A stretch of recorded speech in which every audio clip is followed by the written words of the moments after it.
Good morning, good afternoon, good night. I'm Blackbright, and I wanted to talk to you today about relationships again, only because somebody asked me, how do you prevent yourself getting hurt in a relationship? You know, what kind of measures do you put in place to stop that from happening?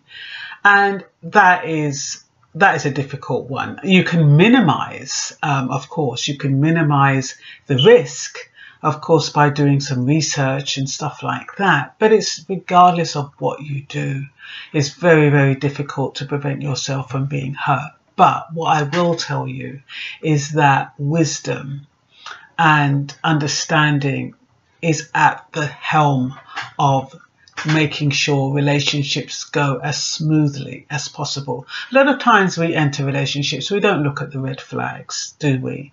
Sometimes because we've been on our own quite a while, we just go in, head first without really thinking, especially if the guy's good looking or, looks like the type of person you'd want to spend some time with. Sometimes we have blinkers on, and it's important to be rational at all times when you're entering into a relationship, just so you know whether or not it's the right thing for you to do. Now, relationships are not for everyone. I mean, yes, they're promoted every single day of our lives. Sometimes they make us feel inadequate. With so many couples on adverts on the TV, you go out, you see couples at the table, people are getting married, people holding hands on the street, people looking lovingly in each other's eyes, and it can make you feel inadequate not to be in a relationship. And sometimes because of that reason, we can choose unwisely. So it's really important to know that, and that is one of the main reasons why people get hurt, because they haven't given relationships enough forethought. They haven't dug deep enough to find out whether that person is a genuine person. A lot of times a lot of people are afraid of getting hurt, have trust issues. They've been hurt before. People who haven't been hurt before, everybody's been hurt, but it's the degree of hurt and how it was done that leaves its trademark. For example, if someone's been abandoned, they go home one day and they get a letter, or they don't get a letter that says, look, I'm off.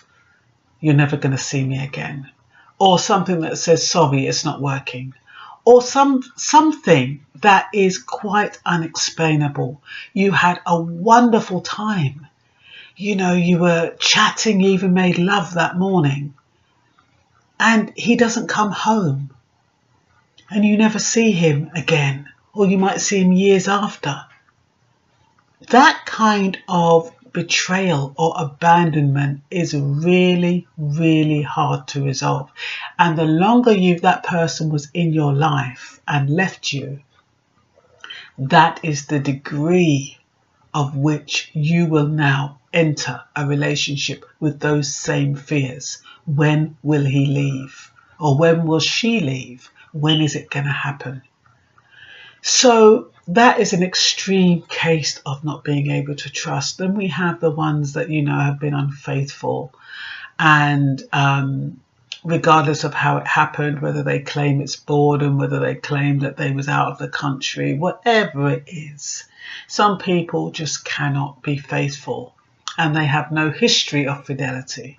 So those people, once again, it's about finding out how many relationships they've had. Sometimes having the number of relationships doesn't even matter, because we can all make mistakes.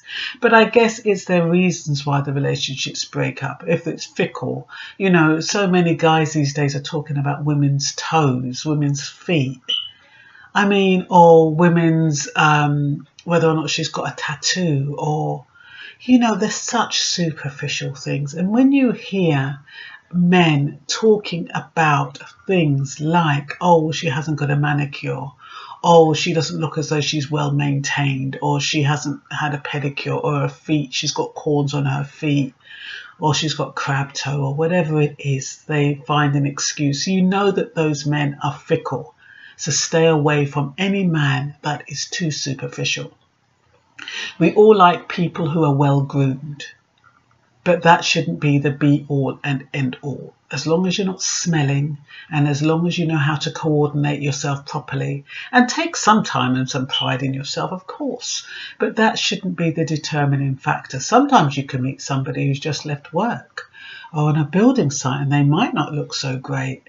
They might have let themselves go while they're working, and then you find that, you know, you arrange to meet them on a date if they've got past that superficial stage, and they look bloody stunning dressed up. So we have to think about how we prevent ourselves from being hurt, and that's another reason, not being superficial, not holding on to pain of the past. Make sure you're healed. Make sure that you're not going to enter the relationship full of mistrust, questioning, spying, tracking. You know, you don't want to go in a relationship like that, always looking to see if he's looking at someone else or if she's looking at someone else, wondering what's happening when he's not calling you. Those kind of things will lead to pain and heartbreak because you're already setting yourself up to be disappointed. Some people test in order to see if they can trust someone. That's a no-no. You can't test, because most time people know you're testing and they can go along with the test, still pass it, and they're still crap. They're still not who you want them to be. I was watching Naked Attraction the other day, and you know, the guy was looking at all the different vaginal parts and, you know, saying, you know, which one looked the best, blah, blah, blah. Then he went up to the boobies, and then he's saying, oh, yeah, those boobies are lovely. Oh, I really love, oh, they're gorgeous, blah, blah, blah. And then it comes to the face. And then he goes on the visual attraction of the face. And, you know, totally ignores those who are genuinely interested or excited in him. He goes for, and then they speak. And he went for the most perfect, in his eyes, woman to ask for a date. And then, you know, they have this a month later. She didn't call him back. She was going out with another guy. And that's not the first time I've seen it.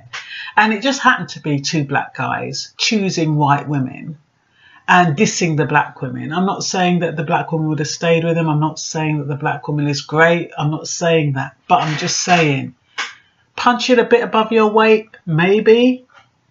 Did I say that? Anyway, the fact of the matter is, in both cases, those women did not want to see those guys again. And I think when it comes to the visual is good, but it doesn't tell you anything about the person. I mean, that is just about, you know, and similarly with the woman, when they want to choose a man with a certain size dick, or what it looks like, or whether their stomach is lean, or whether they got a six-pack. What does that really tell you? You're setting yourself up for a fall, and also you're setting yourself up to a standard you may not be able to maintain yourself. I mean, that girl that he picked, she had a beautiful bod, but was his bod beautiful? No, it wasn't. And also the fact that he was looking for perfection, you know, somebody could take home to mummy and all that kind of crap. Sometimes the best people don't come in lovely parcels. So when you're looking not to be hurt, you have to know the qualities of the person. You have to see beyond the mask that they're wearing. One of them, he got rid of her because she was too shy, because she weren't giving him the eye. Then he got rid of one because she was giving him the eye. She's too easy. I mean, not getting hurt in relationships is really, really difficult. It's about having somebody who's sensitive, caring and understanding. People can say flippant words. They don't necessarily mean what they say, but words can hurt. So how hard-skinned are you? Are you able to take the knocks and the bruises?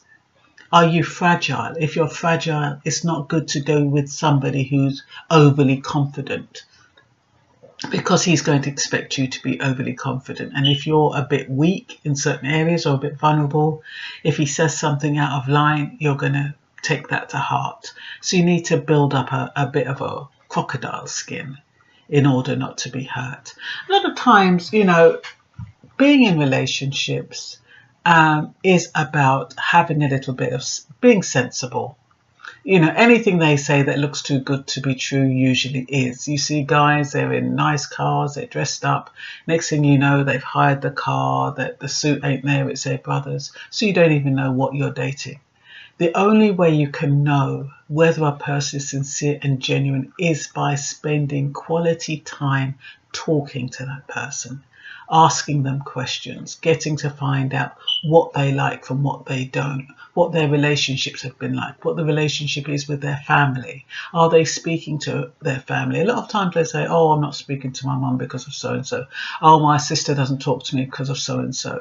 They'll dig deeper. There's usually a reason why people isolate people. Sometimes some men say, oh, I don't have friends. You know, I like to be on my own. Friends, you go off with friends and they're this and they're that, and they're slagging off friends. And some of those men usually don't want you to have friends. They call them a bad influence. So you have to watch things like that. You have to watch the company they keep, how they mix with people, take them to different places, see how they interact, see how they cope with challenging situations. Do they get angry quickly? Are they quick to judge and criticize?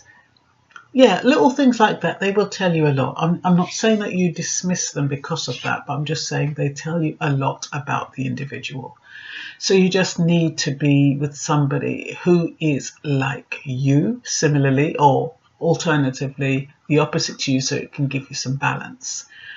But in answer to your question, how do you not get hurt in a relationship? It's impossible, as long as there's feelings involved. No one knows your weak spots. Nobody knows what you've been through in and out. Nobody knows what buttons they're going to press that's going to trigger something that's happened in the past that could hurt you and that could bring up bad memories. No one can do that. We're not mind readers. I was going to say no one is a mind reader. But yeah, so if you kind of build relationships on that premise, that you just need to do your homework before you land in a relationship.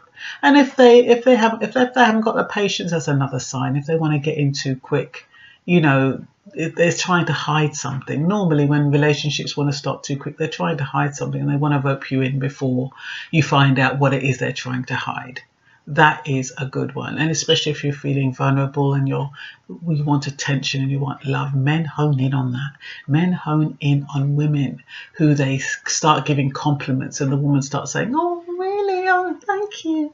Oh, that's really nice. So be wary of being over complimented and how you react to that compliment. You know, be cool. Somebody says your hair looks nice. Somebody says your eyes look nice. Just say thank you. You know, none of all that stuff, so they know that you are somebody that thrives on compliments. Because a lot of these men who trap women or who try to get into women by false means, they do it based on research. They watch your posts if you're on social media. They watch how you react to what they say. They're not silly. If they say, oh, you know, I'm going to take you to an expensive restaurant, they watch your reaction. Oh, I'd like to take you out. I'd like to get your hair done. I'd like to do this. I'd like to do that. I'd like to take you for a spin. I'd like to take you to Paris. I'd like all of that. It's a test to watch what you are into so they can rope you in. So just be cool. Just be laid back and, you know, show some interest, of course. I'm not telling you to be disinterested. Show genuine interest, especially if you like the person. Ask questions and you soon find out who are the bad eggs and who are the good apples. That's all for now. There's my finger. Bye.